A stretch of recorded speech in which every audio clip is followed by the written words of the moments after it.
Lalu apa itu pertanyaan pemantik? Nah, di sini pertanyaan pemantik adalah rangkaian pertanyaan mengenai hal penting dalam suatu topik.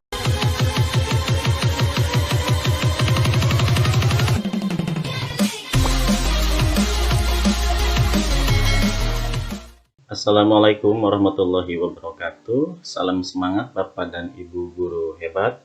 Selamat datang kembali di channel Kreatif Kelas. Pada video kali ini saya akan coba membahas mengenai apa yang dimaksud dengan pemahaman bermakna dan pertanyaan pemantik. Mungkin dua hal ini merupakan hal yang baru ya bagi kita, terutama yang baru mengimplementasikan kurikulum Merdeka. Mengenai apa yang dimaksud dengan pemahaman bermakna dan pertanyaan pemantik. Pada video kali ini saya akan coba membahas tentang pemahaman bermakna dan pertanyaan pemantik tersebut. Baik Bapak Ibu, kita awali dulu dengan sebuah pertanyaan ya. Apa yang sudah kita lakukan sebagai guru agar murid memahami maksud pembelajaran dan manfaatnya untuk kehidupan mereka? Selama ini ketika kita mengajar, apakah kita menyampaikan kepada murid-murid kita tentang apa manfaat dari pembelajaran yang akan mereka pelajari? Nah, di sini Bapak Ibu, pemahaman bermakna dapat membantu menjelaskan manfaat pembelajaran dan tujuan mempelajari sebuah materi. Jika murid mengetahui tujuan mereka mempelajari sebuah materi, motivasi intrinsik murid akan tumbuh. Nah, jadi dengan pemahaman bermakna ini diharapkan ya Bapak Ibu, murid-murid kita ketika mereka tahu untuk apa mereka belajar, untuk apa mereka mempelajari sebuah materi, diharapkan ini motivasi intrinsik dari murid-murid kita itu akan tumbuh. Lalu apa itu pertanyaan pemantik? Nah, di sini pertanyaan pemantik adalah rangkaian pertanyaan mengenai hal penting dalam suatu topik pembelajaran, diturunkan dari pemahaman bermakna dan didiskusikan bersama murid sebelum memulai topik atau kelas.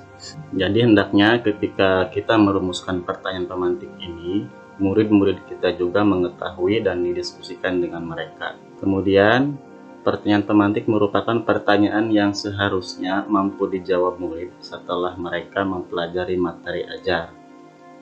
Pertanyaan pemantik juga dapat berupa satu pertanyaan untuk satu unit materi, bisa juga berbeda setiap pertemuannya. Nah, ini tergantung konsep yang dipelajari. Nah, jadi inilah Bapak Ibu sekilas tentang arti dari pertanyaan pemantik ini. Dan selanjutnya, apa itu pemahaman bermakna?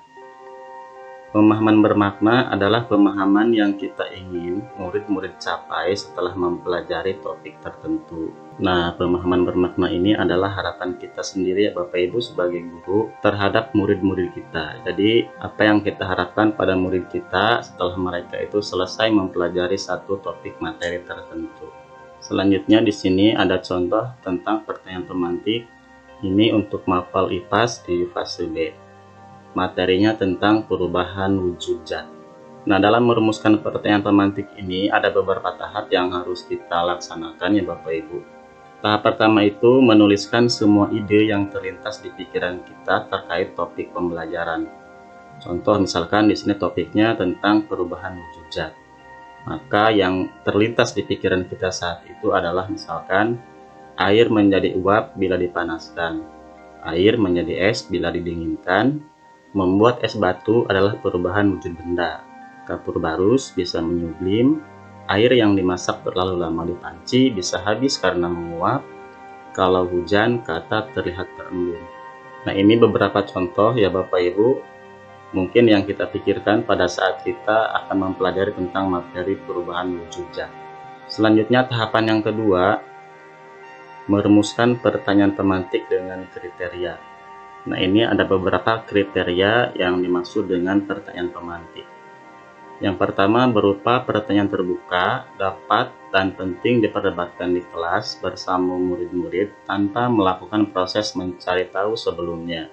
Merupakan inti dari topik pembelajaran, melahirkan pertanyaan-pertanyaan baru di benak murid dan memikat ketertarikan mereka untuk mempelajari topik pembelajaran, kemudian membahas hal yang konseptual atau memiliki pemahaman filosofis.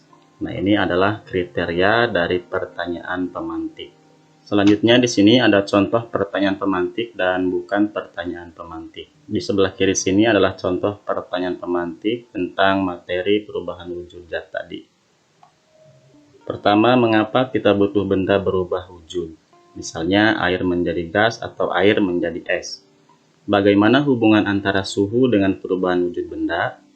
Apa pentingnya bagi kita mengetahui fakta bahwa benda bisa berubah wujud, misalnya air menjadi uap saat dipanaskan?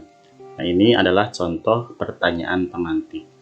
Dan di kolom sebelah kanan di sini adalah bukan pertanyaan pemantik.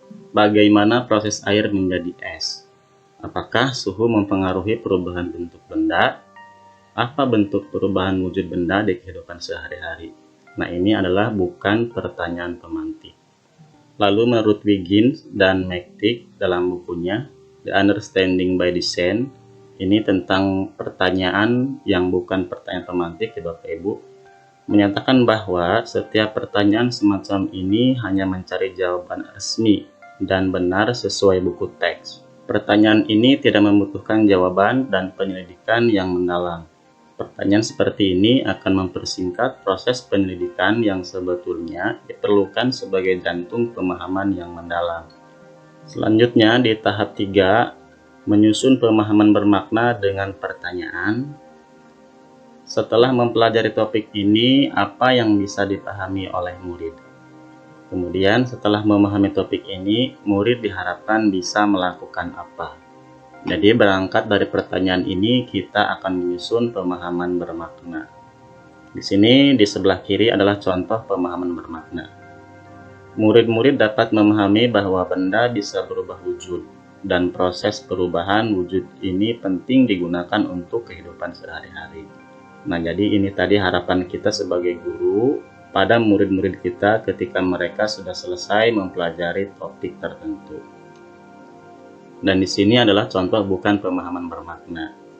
Murid-murid dapat memahami bahwa air bila dipanaskan akan berubah menjadi uap. Lalu masih menurut Wiggins di sini di buku yang sama The Understanding by Design, ini tentang pemahaman bermakna. Mengatakan pemahaman bermakna merupakan kalimat lengkap yang mencerminkan kesimpulan dan dapat diperoleh hanya melalui proses terpandu, yang mana murid dibantu untuk membuat, menggali, atau memverifikasi kesimpulan, bukan hanya dengan diajar atau disampaikan begitu saja. Nah, Bapak Ibu tidak bisa dipungkiri ya, ketika prakteknya di lapangan kita banyak mengalami kesulitan untuk yaitu merumuskan pemahaman bermakna ataupun pertanyaan pemantik dari materi-materi tertentu. Tidak semua materi itu gampang dibuat pemahaman bermakna dan pertanyaan pemantiknya. Pasti ada saja dan mungkin banyak materi yang sulit untuk dibuatkan pemahaman bermakna dan pertanyaan pemantiknya. Kenapa hal tersebut bisa terjadi? Itu karena capaian pembelajaran yang beragam dan dapat mempersulit dalam membuat pemahaman bermakna dan pertanyaan pemantik. Nah, jika kita menemukan materi yang sulit untuk dibuat pemahaman bermakna dan pertanyaan pemantiknya, lalu apa solusinya? Nah, di sini ada beberapa solusi di antaranya. Nah, solusi yang pertama misalkan di sini Bapak Ibu kita bisa mencari tahu di internet. Kemudian kita juga bisa berdiskusi dengan sesama rekan atau mungkin dengan kepala sekolah juga bisa Bapak Ibu ya. Dan kita juga bisa berkolaborasi dengan praktisi, orang tua murid, komunitas atau institusi. Ini terkait dengan materi yang kita sebagai guru ini sulit mungkin untuk menjelaskan pemahaman bermakna dan membuat pertanyaan pemantiknya. Maka solusi yang 3 ini bisa kita ambil salah satunya Bapak Ibu. Dan sekali lagi ini bukan mutlak harus seperti ini. Kita pun dalam menyusun pertanyaan pemantik itu tidak harus seperti yang saya urutkan di sini ya. Bisa saja kita membuat pemahaman bermakna terlebih dahulu, kemudian kita buat pertanyaan pemantiknya, atau mungkin kita buat dulu pertanyaan pemantiknya, setelah itu kita baru merumuskan pemahaman bermaknanya. Hal penting di sini Bapak Ibu untuk murid-murid kita yaitu dengan mengetahui manfaat atau aplikasi ilmu yang dipelajari, murid-murid akan menjadi lebih respect terhadap ilmu tersebut, juga terbuka dengan ragam profesi yang ada di dunia profesional. Nah, inilah pasti harapan kita sebagai guru semuanya tentang murid-murid kita ketika mereka sudah selesai mempelajari satu topik materi tertentu. Baik Bapak Ibu, sampai di sini dulu penjelasan dari saya. Tentunya dalam penjelasan ini pasti masih banyak kekeliruan, oleh karena itu saya tidak lupa untuk mohon maaf bila ada kekeliruan atau kesalahan. Saya akhiri video ini. Wassalamualaikum warahmatullahi wabarakatuh.